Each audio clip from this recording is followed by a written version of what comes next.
आप लोगों के लिए ये पूरा एक ऐसे और उसकी आउटलाइन लिखी है।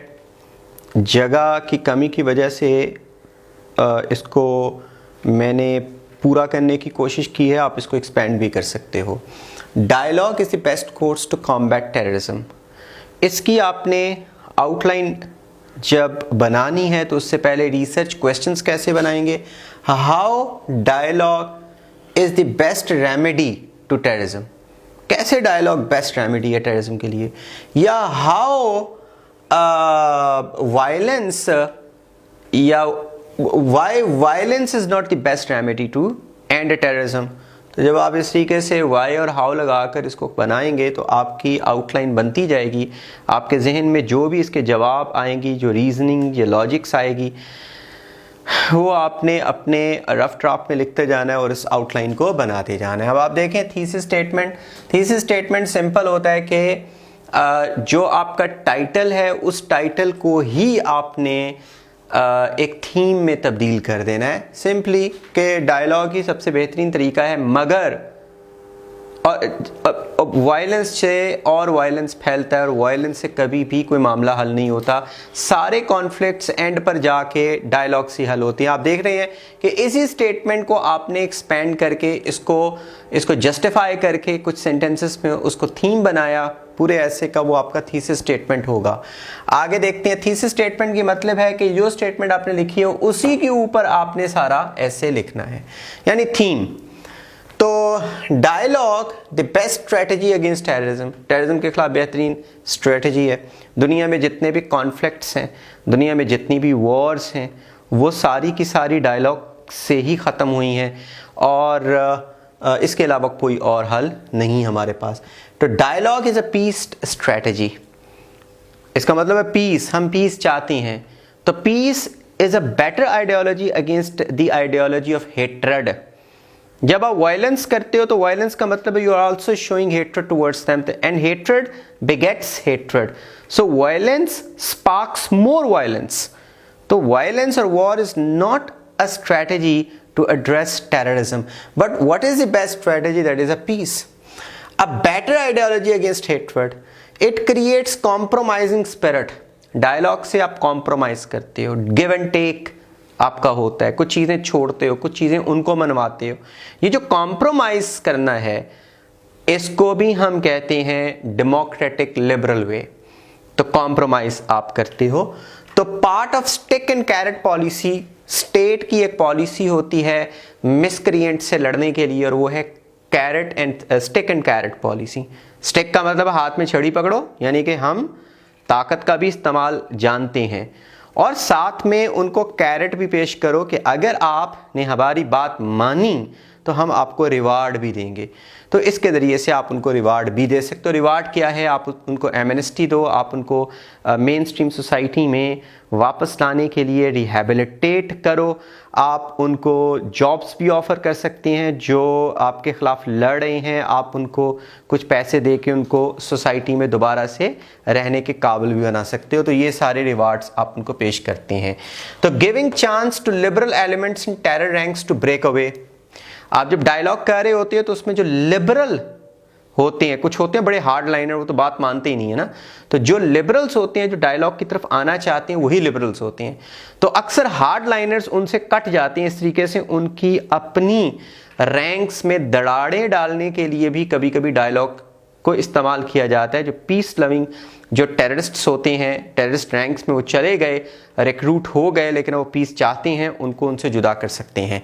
तो safety wall to give an outlet to anger. हमेशा जो टेररिस्ट होते हैं उनमें कोई ना कोई सोसाइटल एंगर होता है, वो इस एंगर को वायलेंस के ज़रिए से ट्रांसलेट कर रहे होते हैं। आप उनको बिठाएं, प्लेटफॉर्म दें, उस प्लेटफॉर्म में वो बोलेंगे, अपना एंगर बाहर निकालेंगे। ऐसे जैसे प्रेशर कुकर में जो स्टीम है उसके ऊपर सेफ्टी वॉल हटा दिया, जो स्टीम निकल जाती है। तो इससे उनको क्या आती है, आप उनको टेबल पे अपने इक्वल बिठाते हो। इसका मतलब है कि you are giving them an impression that they are equal members of the society and they are not just brutes. That is, I mean, sometimes it is considered that terrorists are brutes, they are animals, they are not human beings, they cannot understand reason. But when you make them sit across the table, it means you are giving them the sense that they also belong to the society, and this way belongingness increases. So historical examples आप दे सकते हो, कुछ examples मैंने दी हैं, आपके पास जितनी हैं वो आप दे सकते हो, हर एक के पास अपनी अपनी एग्जाम्पल्स होती हैं क्योंकि सोर्सेज डिफरेंट पड़े होते हैं, तो आपने बस एग्जाम्पल्स 2-3 देनी है। जैसे मैंने सुलह हुदैबिया की एग्जाम्पल दी कि मुसलमानों ने बहुत सारी कॉम्प्रोमाइज़ इसके ऊपर की, मगर एंड पे पीस से इस्लाम को ही फ़ायदा हुआ। तो एंड ऑफ वर्ल्ड वॉर की वायलेंस का खात्मा भी डायलॉग पर ही हुआ था। फिर उसके बाद हर कॉन्फ्लिक्ट जो है वो रिजॉल्व होता है किससे? डायलॉग से। ऊपर आती है failure of violence to end terrorism.